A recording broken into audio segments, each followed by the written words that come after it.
The waters that surround the Saints are full of fish, so it's not surprising that fishing is one of the archipelago's principal activities.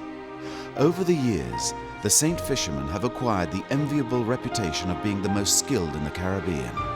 Here, the ocean is omnipresent, and a man's honor depends on it. In the Maisonneuve family, fishing is a skill that's been passed down from father to son for 5 generations. In the tradition of their grandfather and father, Jean-Claude and Philippe have become the Saints' leading fishermen. On this January morning, they travel to the Highland gas station to fill up their tanks. In a year, there are 2 fishing seasons that depend on the tides. The ascending or descending position of the moon indicates which fish is the best to catch. The big fish season starts tomorrow and will drive them towards the open sea in search of tuna.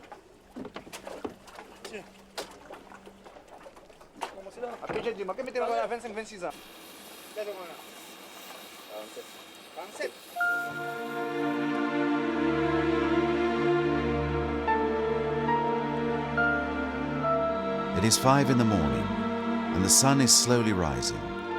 Already the men are full of impatience. Proud of their Breton origins, from Normandy or Poitou, the Saintsmen don't consider fishing to be just a natural right, but a true passion, a love story.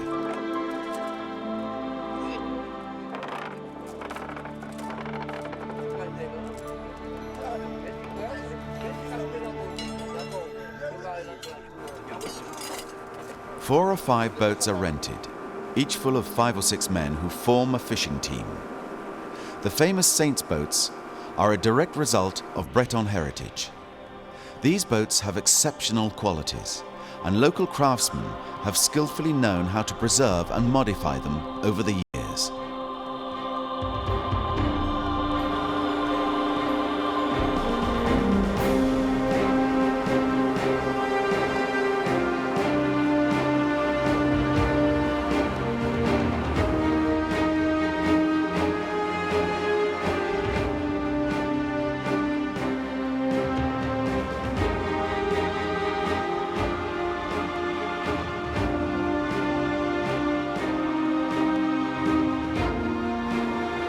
The Maisonneuve brothers and the men with them pass through the Dominique Canal to reach several miles of coastline where the waters are the deepest.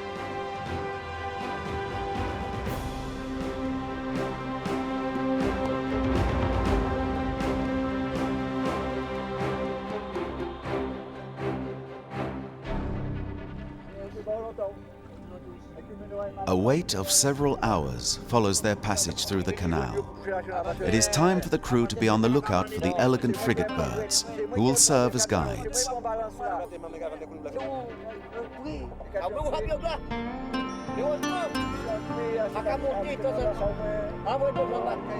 By their number and their circular flight patterns, the birds announce the location of a school of fish.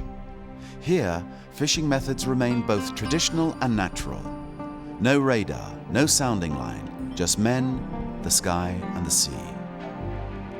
The tuna route, as it's called, is situated just off the west coast of the Saints. In full migration, the tuna always leave the cold waters of the Atlantic for the warmer waters of the Gulf of Mexico.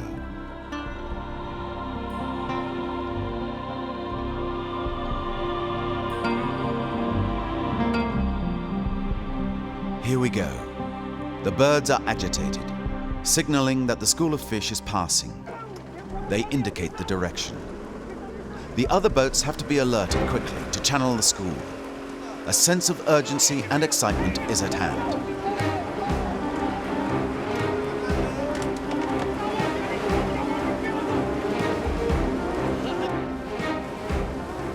At this particular moment of the fishing expedition, every second counts. If the school of tuna stay at the surface, the men will have a chance to catch them. But if they dive and disappear into the depths, it will take long hours, perhaps even several days before they reappear. The birds circle and observe the heightened energy of the men they've guided, as though waiting impatiently for the outcome of the fight. Some fishermen plunge in to surprise the fish, while others throw the seine. an immense net that is 40 meters wide and 800 meters long.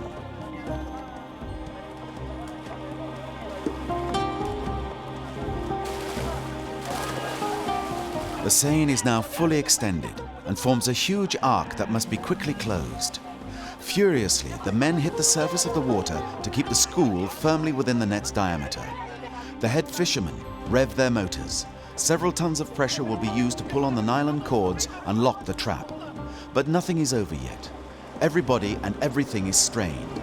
From the men swimming in the water to the overheated motors that could break down from one moment to the next.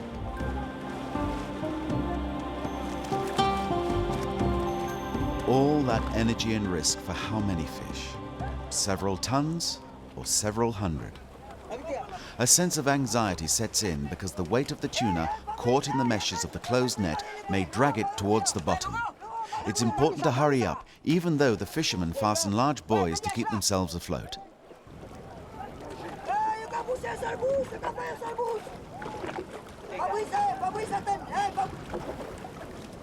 Once attached to each boat, the net is brought up slowly with careful attention. The interwoven threads of the traditional Seine are composed of different sizes and thicknesses. Their dimensions become smaller from the extremities towards the center. Sometimes it's even necessary to repair a ripped net on the spot by stapling the holes together.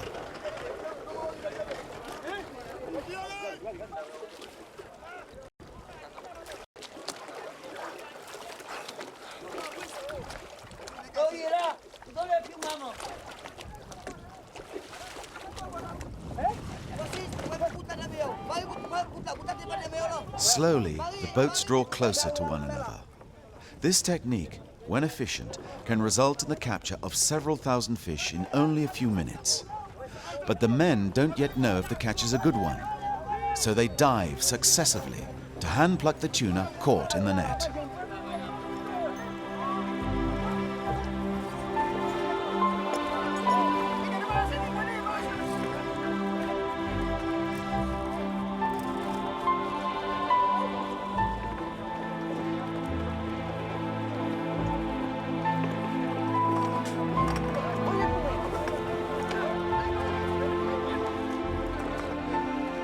The best swimmers can dive down to a depth of 15 meters to search for tuna caught in the net. Their efforts are natural, but nonetheless extraordinary. It teaches them to be strong swimmers, but more important than its physical glory is the idea that it is a lifestyle passed down from father to son. This traditional method has ensured many generations of fit and happy saintsmen.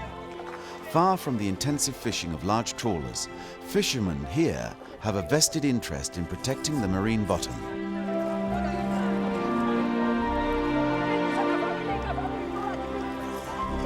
Faithful partners to the fishermen, the birds avidly watch their prey, ready to seize the smallest fish as they float up to the surface and skim the waves.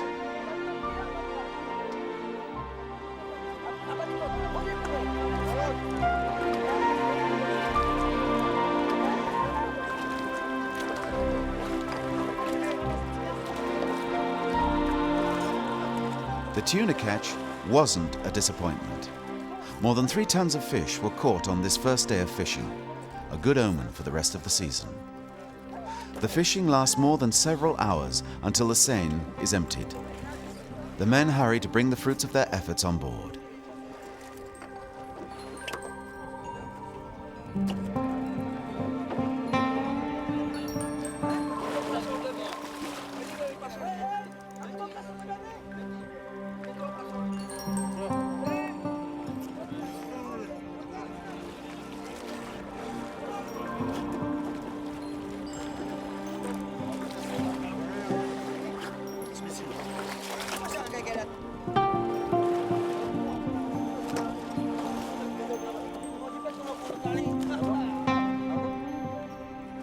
The job is a grueling one, and some say that it's necessary to be born in this environment to accept the rhythm of life. As if testifying to this particular lifestyle, each boat bears a name linked to its owner's personality and culture. Amandine, Bird of Silver, Lost Love are just a few examples.